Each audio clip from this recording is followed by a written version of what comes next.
ठीक है। Illustration number 37 है, ध्यान से समझना। यहाँ पर क्या लिखते हैं कि when total capital of a new firm is given and the adjustment to be made in a cash और अ बैंक। ध्यान से समझो। सबसे पहले मैं आपको क्या समझा रहा हूँ, ये न्यू फर्म का मतलब क्या है कि कोई जब पार्टनर क्या हो जाएगा, रिटायर हो जाएगा, तो उसके बाद जो कंटिन्यूइंग पार्टनर के साथ जो फर्म बनेगी उसके बारे में बात हो रही है। एल, एम और एन, तुम्हारे पास 3 पार्टनर है जिनके बीच के प्रॉफिट एंड लॉस के रेशियो 2:2:1 है। 31 मार्च 2023 की तुमको यहाँ पर बैलेंस शीट दे रखी है। क्रेडिटर्स दिए हुए आपको, बैंक ओडी दिया हुआ है, लॉन्ग टर्म डेट्स दिया हुआ है, कैपिटल है एल की, फिर एम की और एन की, एम्प्लॉयज़ प्रोविडेंट फंड है, यहाँ पर लैंड एंड बिल्डिंग है, फिर मशीनरी है, फिर फर्नीचर है, इन्वेस्टमेंट है, स्टॉक है, डेटर्स है, बैंक है और डेफर्ड एडवर्टाइजमेंट एक्सपेंडिचर है। 31 मार्च 2023 की बात है। एम हमारी फर्म को छोड़कर चल गया। एम कौन सा पार्टनर है? बीच वाला, ये जो ये है, ठीक है। इसका शेयर क्या था? 2/7 नहीं आया समझ में। 2/7 का कहाँ से आया? 2 और 2 4 और 3 7, तो मैंने 2/7 लिख दिए। तो एम का शेयर कब गया भैया? ये 31 मार्च 2023 को छोड़कर हमारी फर्म को चल गया, ठीक है। And the remaining partners decided to carry on the business. अब रिमेनिंग पार्टनर कौन कौन है? एल है और एम है। इनको आप कंटिन्यूइंग पार्टनर्स के नाम से भी जानते हो। अब ये देखो, when total capital of the new firm.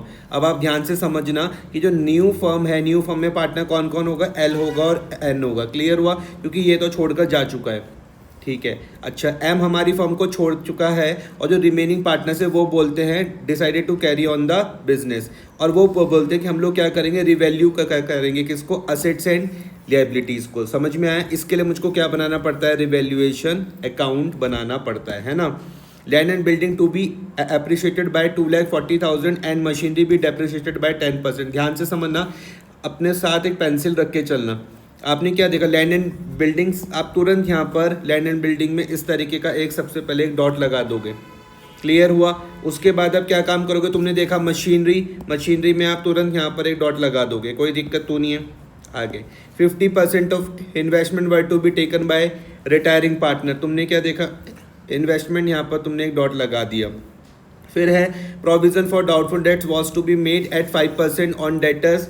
तुमने यहाँ पर डेटर्स में एक डॉट लगा दिया। यहाँ तक कोई दिक्कत तो नहीं है। Stock will be valued at market price which is 1 lakh less than the book value. तुमने स्टॉक में फटाफट से क्या कर दिया?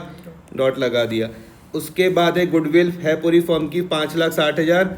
एल और एन बोलते हैं कि हमारा जो फ्यूचर का प्रॉफिट एंड लॉस का है रेशो 2:3 है। और एफ वाले पॉइंट को चलो, एफ वाला पॉइंट क्या बोलता है कि जो टोटल कैपिटल है न्यू फर्म की वो होनी चाहिए कितनी? 32 लाख रुपए, which will be in the proportion of profit sharing ratio of L and N. Gain on revaluation amounted to ₹1,05,000। मजे आ गए भाई तुम्हारे, तो बहुत मजे आ गए, बहुत मजे आ गए तुम्हारे यार। क्यों आगे मजे? तुमको भैया देखो रिवैल्यूएशन का सीधा ही गेन तुमको दिया हुआ है, नहीं आया समझ में? लेकिन तुम जबरदस्ती अच्छा इंसान बनने की कोशिश मत करना कि तुम बोलो हम तो रिवैल्यूएशन बना के ही मानेंगे। लेकिन सुनना ध्यान से, एग्जाम में मत करना ऐसे। सुनो, अभी आप इस पॉइंट को इग्नोर करके चलोगे। अभी आप इस पॉइंट को क्या करोगे? इग्नोर करके चलोगे। मेरी बात समझ में आ रही है? एग्जाम में अगर ऐसा कुछ हो, सुनना ध्यान से, एग्जाम में ऐसा कुछ हो तब तो रिवैल्यूएशन मत बनाना। लेकिन अभी जब हम क्लास में प्रैक्टिस कर रहे हैं तो आप रिवैल्यूएशन बनाना। फिर से समझाओ मैंने क्या बोला? नहीं आया समझ में? तो आपको रिवैल्यूएशन क्या करना है? बनाना है यहाँ पर। लेकिन अगर ये सेम चीज़ एग्जाम में कुछ इस तरीके का आ जाए तो वहाँ पर ज़बरदस्ती मत बनाना, ठीक है। अच्छा, आपको क्या बनाना है भैया? पार्टनर्स कैपिटल बनाना है। और क्या बनाना है भैया? बैलेंस शीट बनाना है। किसके बाद? एम के रिटायरमेंट के बाद। ये CBSE का है तुम्हारे पास, सैम्पल पेपर 2024 का है सर, ठीक है। अच्छा, पहला काम मुझको क्या करना है? देखो तुमने सारी डॉटिंग तो यहाँ पर कर ही दी थी, है ना। अब मैं ये मान के चलूँगा कि आप सबसे पहले अपने क्या बनाओगे? फॉर्मेट बनाओगे। फॉर्मेट में आप रिवैल्यूएशन बनाओगे, पार्टनर्स कैपिटल और बैलेंस शीट के आप सबसे पहले फॉर्मेट तैयार कर लोगे। कोई दिक्कत तो नहीं है? आ रही बात समझ में? चलिए, अब सबसे पहले मैं स्टार्टिंग कहाँ से करता हूँ? यहाँ से, क्रेडिटर्स से। क्या क्रेडिटर्स के बारे में कुछ था? क्या क्रेडिटर्स के बारे में कुछ था? आंसर है नहीं। तुम बोलोगे भैया क्रेडिटर्स के बारे में कुछ नहीं था, तो हम इसको नई वाली बैलेंस शीट में जाके क्या कर देंगे? सेम इसी तरीके से कॉपी पेस्ट कर देंगे। मैं ये मान के चल रहा हूँ कि आपकी ये सारे फॉर्मेट तैयार हैं, रिवैल्यूएशन का भी, पार्टनर्स कैपिटल का भी और बैलेंस शीट का भी। क्लियर हुआ? अच्छा, उसके बाद है तुम्हारे पास बैंक ओडी क्या इसके बारे में कुछ था? बैंक ओडी क्या इसके बारे में कुछ था? तो आप बोलोगे भैया नहीं था, तो इसको भी आप नई वाली बैलेंस शीट में जाओ और वहाँ पर क्या कर दो, कॉपी पेस्ट कर दो, कोई दिक्कत तो नहीं है इतने में, ठीक है। अच्छा, क्या लॉन्ग टर्म डेट के बारे में कुछ था? ये लॉन्ग टर्म डेट के बारे में था? कुछ नहीं था। तो आप फटाफट से नई वाली बैलेंस शीट पर जाओगे और इसको भी कॉपी पेस्ट कर दोगे, कोई दिक्कत तो नहीं है। अच्छा, उसके बाद है आपके पास कैपिटल, एल की, एम की और एन की। ये जो कैपिटल तुमको दिख रही है, आप बताओ भाई जी कहाँ जाएगी ये कैपिटल कहाँ जाएगी? Partners capital account. कहाँ पर? डेबिट क्रेडिट में? क्रेडिट में। क्या लिखूंगा? Balance brought down. By balance brought down, very good. 6 25 4 lakh और 5 25 ये भाई जी ने कहा कि यहाँ पर जाएगी, कोई दिक्कत तो नहीं है। जब तुम पार्टनर्स कैपिटल बनाओगे, एल प्लस का रूल यहाँ लगता है, एल माइनस का रूल यहाँ लगता है, कोई दिक्कत तो नहीं है इतनी। तो आप देखो मैंने लिएबिलिटी साइड तो पूरी अपनी कंप्लीट कर दी। आप बताओ भाई ये कहाँ जाएगा? एम्प्लॉयज़ प्रोविडेंट फंड कहाँ जाएगा?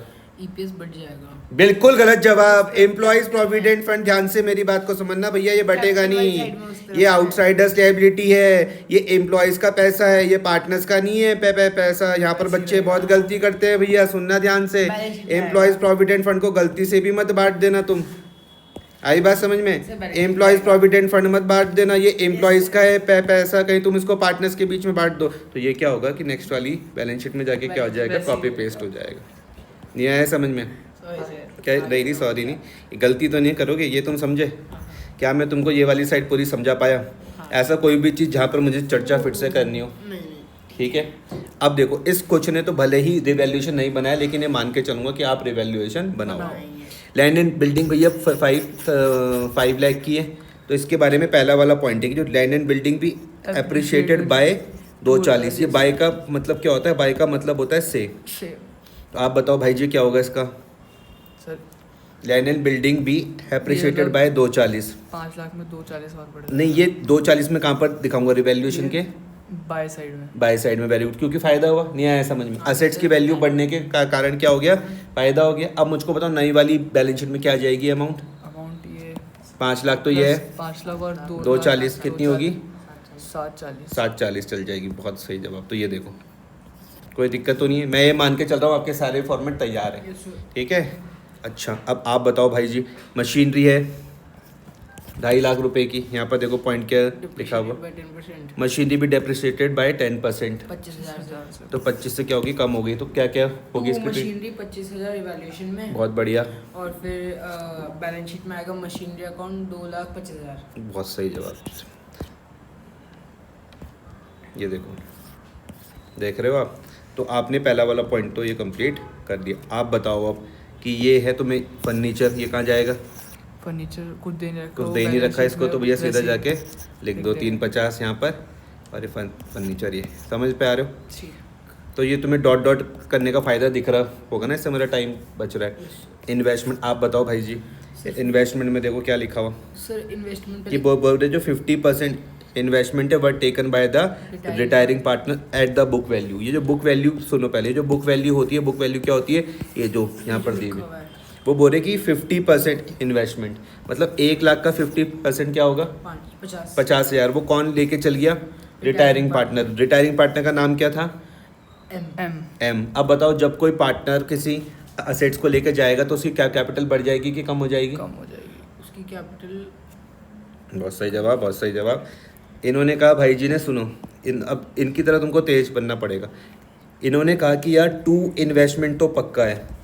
इनका दिमाग देखो कि कैसे चल रहा है। ये कह रहे हैं कि भैया अगर असेट्स मेरी फर्म से जा रहा है, और इसने हमको चिल्ला के समझाई दिया इन्वेस्टमेंट क्या होता है, असेट्स तो ए माइनस तो पक्का है। ए माइनस कहाँ आता है? डी आर नहीं, सी आर में, क्रेडिट में। तो ये तो पक्का है, तो इसके वजह से पार्टनर्स की कैपिटल क्या हो जाएगी? कम हो जाएगी। और पार्टनर्स का नाम क्या था भाई?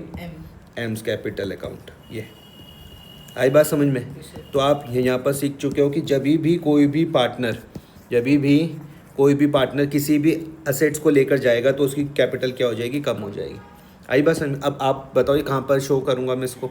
एंट्री तो मैंने आपको बता दी, कैपिटल अकाउंट में शो होगा। डेबिट की क्रेडिट उस वाली साइड पे, 12 साइड पे। कौन सी साइड पे? ठीक है, तो इसको मैं खोलता हूँ डेबिट। तो आपको देखो ये समझ में आ जाएगा कि ये कहाँ से आया। ये समझा पाया मैं? बस और कहाँ पे आएगा? और बैलेंस शीट में कितना आएगा? इन्वेस्टमेंट 50,000। बहुत बढ़िया भैया। ये और ये 50 कौन सा है? बचा हुआ वाला बचा है। हुआ। ठीक है, आप बताओ अब नेक्स्ट। इन्वेस्टमेंट तक हमने कर लिया, ये हो गया। इन्वेस्टमेंट के बाद भाई क्या है? स्टॉक है। स्टॉक स्टॉक स्टॉक स्टॉक ये रहा डी वाला। स्टॉक में क्या लिखते हैं कि stock will be valued at market price which is 1 lakh less than the book value. Stock को हमने क्या करा? वैल्यू किया मार्केट प्राइस पर, और मार्केट प्राइस क्या था? 1 लाख रुपए कम था किससे? बुक वैल्यू से। तो बुक वैल्यू क्या होती है? जो वैल्यू ये तुमको यहाँ बैलेंस शीट में दिख रही है, यही क्या है? बुक वैल्यू है। और स्टॉक क्या हो गया? बुक वैल्यू से 1 लाख कम हो गया। तो स्टॉक था 4 लाख का, तो क्या करोगे इसकी ट्रीटमेंट? 2 लाख 2 में आ जाएगा 1 लाख। 2 में आ जाएगा to stock 1 lakh, revaluation balance में शीट में वो 3 लाख 3 लाख आ जाएगा, है ना? ये सिंपल है, ये तो आप समझ गए, है ना? ये देखो स्टॉक यहाँ पर 3 लाख, यहाँ तक कोई दिक्कत तो नहीं है? ठीक है भाई। अच्छा, उसके बाद आप यहाँ पर समझो डेटर्स। आप बताओ भाई, डेटर्स के बारे में ये सी वाला पॉइंट लिखा हुआ, provision for doubtful debts was to be made at 5% on debtors. तो पहले तो कुछ था नहीं, अब आपको प्रोविज़न बनाना पड़ेगा, और प्रोविज़न बनाने की वजह से डेटर्स की वैल्यू बढ़ जाती है, कम हो जाती है? कम हो जाएगा। फ़ायदा हो जाएगा, नुकसान हो जाएगा? नुकसान कहाँ दिखाते हो? रिवैल्यूएशन के डेबिट में। To provision for doubtful debts कितना? 10,000 रुपये, है ना? 10,000 आ जाएगा। और नई वाली बैलेंस शीट में 2 लाख माइनस 10,000। अब देखो ये लिखने का तरीका देखो, डेटर्स की ये पूरी वैल्यू यहाँ लिखी, लेस प्रोविजन और फाइनल वैल्यू मैंने यहाँ पर लिखी। इतना समझ में आ गया? ठीक है। अब मुझको बताओ, डेटर्स हो गया, अभी बैंक को छोड़ देते हैं, अभी थोड़ी टाइम के लिए बैंक को छोड़ देता हूँ, ठीक है? आप मुझको बताओ भाई इसका क्या होएगा? ये इसका क्या करूँ? डेफर्ड एडवर्टाइजमेंट एक्सपेंसेस का। सर ये तो इधर ही रहेगा सर, बैलेंस शीट में। तुम्हें मैंने कल ही बताया था, कल ही, कि भैया जो डेफर्ड रेवेन्यू एक्सपेंडिचर, ये जो तुमको यहाँ पर दिख रहा है एडवर्टाइजमेंट, इसको तुमको यहाँ से राइट ऑफ करना है। मैंने तुमको कल ही बताया था कि भैया यहाँ पर तुमको अगर गुडविल भी दिख जाए, उसको भी तुमको क्या करना है? राइट ऑफ करना है। लेकिन तुम मानोगे ही नहीं, तुम घर जाके दोबारा से देखोगे ही नहीं। ये तुमको भैया ये जो भी दिख रहा है डेफर्ड रेवेन्यू, ये डेफर्ड एडवर्टाइजमेंट एक्सपेंडिचर हो, चाहे तुमको यहाँ पर क्या दिख जाए? गुडविल दिख जाए, चाहे तुमको प्रॉफिट एंड लॉस का डेबिट बैलेंस लॉस दिख जाए, ये सब ओल्ड पार्टनर्स के बीच में ओल्ड प्रॉफिट शेयरिंग रेशियो में राइट ऑफ होते हैं। ये देखो ऐसे करके, टू डेफर्ड रेवेन्यू एक्सपेंडिचर, ये टू डेफर्ड एडवर्टाइजमेंट एक्सपेंडिचर। समझ में आई बात या नहीं आ रही? कोई दिक्कत तो नहीं है? तो एडवर्टाइजमेंट के नाम से हो, या फिर किसके नाम से हो? गुडविल के नाम से हो, या तुमको प्रॉफिट एंड लॉस का क्या दिखे? डेबिट बैलेंस दिखे। ये तीनों ध्यान में रखना। तो कहाँ पर जाएंगे? ये सब यहीं पर ही जाएंगे, L माइनस पर। किसके बीच में बटेंगे? ओल्ड पार्टनर्स के बीच में बटेंगे। देखो तीनों के बीच में बटा हुआ, L के बीच में भी, M के भी और N के। कौन से रेशो में? ओल्ड रेशो में। यहाँ तक कोई दिक्कत तो नहीं है? अच्छा, तो अब ये तो पूरी मैं आपके साथ कंप्लीट कर चुका हूँ, ठीक है? अब इसी पे बैंक बचा हुआ, बैंक को भी देखते हैं। कोई दिक्कत तो नहीं है? ऐसा कोई पॉइंट जिसमें फिर से चर्चा करनी हो?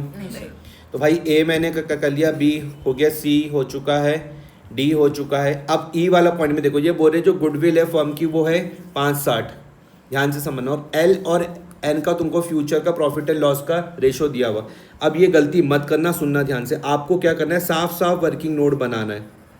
आप क्या करोगे? साफ साफ क्या करोगे? वर्किंग नोट बनाओगे। इस वर्किंग नोट में आप लोग क्या करोगे भैया? कैलकुलेशन करोगे। इसकी करोगे? सेक्रीफाइस और गेनिंग रेशियो की, सेक्रीफाइस और गेनिंग की। समझ में आया? फिर आपको पता है कि जो पार्टनर क्या करेगा, अब ये निकाल लोगे ना। देखो आपको ओल्ड भी दिया हुआ, न्यू भी दिया हुआ, इन दोनों की हेल्प से आप सेक्रीफाइस गेन तो निकाल लोगे। यहाँ पे तो ना टाइम वेस्ट करूँ मैं, ठीक है? आपको पता है कि जो पार्टनर क्या करता है? सेक्रीफाइस करता है, उसकी क्या कैपिटल को हम लोग क्या कर देते हैं? बढ़ा देंगे। जो पार्टनर क्या करेगा? सेक्रीफाइस, हम उसको खोलेंगे भाई, परेशान होने की बात नहीं है। हम आपकी कैपिटल को क्या कर देंगे? L plus. और जो गेन का करेगा उसकी हम क्या कर देते हैं? L minus. इसके बेसिस पर आप गुडविल की एंट्री डाल दोगे। कोई दिक्कत तो नहीं है? कर पाओगे या नहीं कर पाओगे? करके बताओ, आप बताओ, कर लोगे? ठीक है। अब और तो कुछ पॉइंट नहीं है। F वाला पॉइंट तब समझाता हूँ। देखो जब आप गुडविल की एंट्री डाल दोगे, अब ये रिवैल्यूएशन वाले में तो कोई दिक्कत नहीं है, लेकिन आप रिवैल्यूएशन बनाना, ठीक है? अब ये देखो, जो ये है ना गुडविल वाली एंट्री आपकी, ये आएगी। देखो जब आप पूरा सॉल्व करोगे तब ये आएगी। यहाँ पर मैं अभी आपको देखूंगा, ये आएगी, ये आएगी, और ये देखो ध्यान से समझना। कौन सा पार्टनर छोड़ के जा रहा था M तो एम ने क्या किया होगा, सेक्रीफाइस किया होगा। तो हमने देखो इसकी कैपिटल बढ़ा दी। बढ़ा दी। देखो एल प्लस में तुमको 64 दिख रहे हो, 96 दिख रहे हैं, किसकी एंट्री है, गुडविल की है।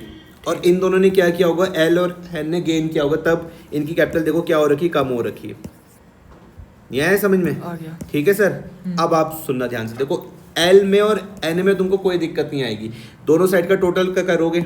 मान लो तुमने ये टोटल किया, ये टोटल किया, इसमें से तुमने ये सब माइनस कर दिया, ये दोनों तो जो बच जाएगा ये तुम्हारे पास क्या आ रहा है, टू बैलेंस कैरी डाउन आ रहा है। अब मैं तुमको यहाँ पे 4 बार समझाऊंगा। देखो कैरी डाउन किसके लिए आ रहा है, जो पार्टनर कंटिन्यूइंग है। कैरी डाउन मतलब होता है कैपिटल का बचा हुआ बैलेंस। किसका आएगा, जो पार्टनर बिजनेस में है। एल का भी आप निकाल लोगे मेरे हिसाब से, एन का भी निकाल लोगे, कोई दिक्कत नहीं आएगी। आपको पता है जो साइड बड़ी है उसको दोनों तरफ लिखना है और डिफरेंस हमारा छोटी वाली साइड पर आएगा। आप सुनना भाई, ये जो बाय बैलेंस ब्रॉट डाउन था ये मुझको क्या बताता था, ओपनिंग कैपिटल बताता था। ये टू बैलेंस कैरी डाउन ये मुझको क्या बता रहा, क्लोजिंग कैपिटल। ध्यान से देखो, सिर्फ एल का दिख रहा तुमको और एन का दिख रहा तुमको, क्योंकि यही दोनों क्या है, कंटिन्यूइंग है। गलती से रिटायरिंग का मत दिखा देना। इतनी मेरी बात समझ में आ रही। लेकिन अब मुद्दे की बात सुनना। अब मुद्दे की बात क्या है कि अरे आया कहाँ से, ये मुझको सीखना है। मुद्दे की बात है ये कहाँ से आया, सुनना। देखो इन्होंने तो क्या करा ना कि यहीं पर ही सब कुछ कर दिया। हमको ऐसे खिचड़ी नहीं बनानी, हमको ऐसी खिचड़ी नहीं बनानी। हम लोग क्या करेंगे, सुनना, इसको पहले हम नॉर्मल क्लोज करेंगे। हम लोग इसको पहले क्या करेंगे, नॉर्मल क्लोज का करेंगे। जो भी मेरे पास यहाँ पर बैलेंस आएगा, ये अभी मैं तुम्हारी जब तुम नोटबुक में सॉल्व करोगे तब मैं तुम्हारी यहाँ पर भी हेल्प करूँगा। हम इसको नॉर्मल क्लोज करेंगे, समझ में आए। जो भी मेरे पास बैलेंस आएगा मैं उसको यहाँ पर लेकर जाऊँगा by balance brought down. Clear हो रही है बात या नहीं हो रही है? जैसे हमने कहाँ पर सीखा था, एडमिशन पर, समझ में आया। उसके बाद देखो ये वाला पॉइंट क्या बोलता है, सुनना ध्यान से। ये वाला पॉइंट क्या बोलता है, एफ वाला पॉइंट की जो टोटल कैपिटल रहेगी न्यू फर्म की, वो क्या होगी, देखो 32 लाख होगी। कितनी होगी, 32 लाख होगी। समझ में आ रही बात या नहीं आ रही? कितनी होगी, 32 लाख रुपए होगी। ठीक है। अब 32 लाख भी किस सम प्रपोर्शन में, जो भी उनके प्रॉफिट एंड लॉस के रेशियो है। तो मैं 32 लाख को जब मैं 2:3 पर बांटूंगा ना, जब मैं 32 लाख को 2:3 पर क्या करूंगा, बांटूंगा, तो क्या आंसर आ जाएगा, वो ये आ जाएगा 19, ये 1280 और 1920, यही आ जाएगा। नहीं आया समझ में? सुनना, मैं तुमको फिर से समझा रहा हूँ। एफ वाला पॉइंट क्या बोलता है, देखो एफ वाला पॉइंट मुझको क्लोजिंग कैपिटल के बारे में बता रहा। वो कह रहा है कि जो टोटल कैपिटल होगी किसकी, न्यू फर्म की। जो टोटल कैपिटल होगी किसकी, न्यू फर्म की। तुम बोलोगे न्यू फर्म में तो सिर्फ वही दोनों पार्टनर है, तो जो उसकी जो टोटल कैपिटल होगी वो होगी भैया 32 लाख रुपए। कितनी होगी, 32 लाख रुपए। और वो बोले जो 32 लाख रुपए होगी वो भी किस प्रपोर्शन में होगी, 2:3 के प्रपोर्शन में। इसका मतलब कहीं ना कहीं तुम्हें ये क्वेश्चन में ये चीज़ें दे रखी है, गिवन है। आई बात समझ में या नहीं आ रही? इतनी बात समझ में आ रही। फिर आप कंपेयर करके देखोगे कितनी कैपिटल होनी चाहिए, कितनी की क्या है रिक्वायरमेंट है, उसका जो डिफरेंस आएगा, वो बोले कि कुछ भी डिफरेंस आए अगर, तो हम उसको कहाँ से मैट करेंगे, बैंक से मैट करेंगे। क्लियर हुई बात या नहीं आ रही? कोई दिक्कत तो नहीं है? पक्का? तो देखो ये तुम्हारे पास ये जो तुमको बैंक दिख रहा है, ये तुम्हारे पास क्या हो रहा होगा, बैलेंसिंग फिगर आ रही होगी, क्योंकि इतना पैसा कम पड़ रहा होगा। ठीक है। और जो पार्टनर मुझको छोड़कर गया उसको मैं क्या बोल रहा हूँ, लोन में मैंने उसका पैसा ये देखो 5-20 डाल दिया। कोई दिक्कत तो नहीं है? यहाँ पर मैं तुम्हारी ये भी हेल्प करूँगा फिर से। ठीक है। तो उसके बाद तुम्हारी ये पूरी बैलेंस शीट क्या हो जाएगी, मैच हो जाएगी। ठीक है। कैपिटल तुमको समझ में आ जाएगा। ये तो दे ही रखा, देखो 32 लाख रुपए नहीं दिया हुआ, ये देखो। ठीक है। यहाँ तो कोई तुमको एम का लोन भी तुम समझ गए। अब मैं तुमको बैंक समझा देता हूँ कि ये कहाँ से आया। सुनना, देखो यहाँ पर तुम्हारे पास पहले से बैंक में थे 20 हजार रुपये थे, 20 थे। अब देखो 20 में से तुम ये पैसे आए और ये वाले आए, नहीं आए। देखो बाय बैंक दिख रहा, जोड़ के देखो इसको जरा दिखाना कैसे दो ना, इसको जोड़ना है ऐसे ब्रो, 7 में इसको 0 0 0 6 5 0 0 5 8। देखो सुनो, पहले तुम्हारे पास क्या थे, देखो पहले तुम्हारे पास क्या थे, 20 हजार थे, और तुम्हारे पास 7,09,000 ये आए, प्लस 709,000 और प्लस 1476000 ये हो गया। तो कितना आ गया, 220500। क्लियर हुई बात या नहीं हो रही? ये देखो जरा, आई बात समझ में? हमें सबसे ज़्यादा टाइम कहाँ पर लगाना है, इस एफ वाले पॉइंट को समझने में। ठीक है। पहले आप ये करो, फिर जब यहाँ पर पहुँच जाओगे मैं तुमको तुम्हारे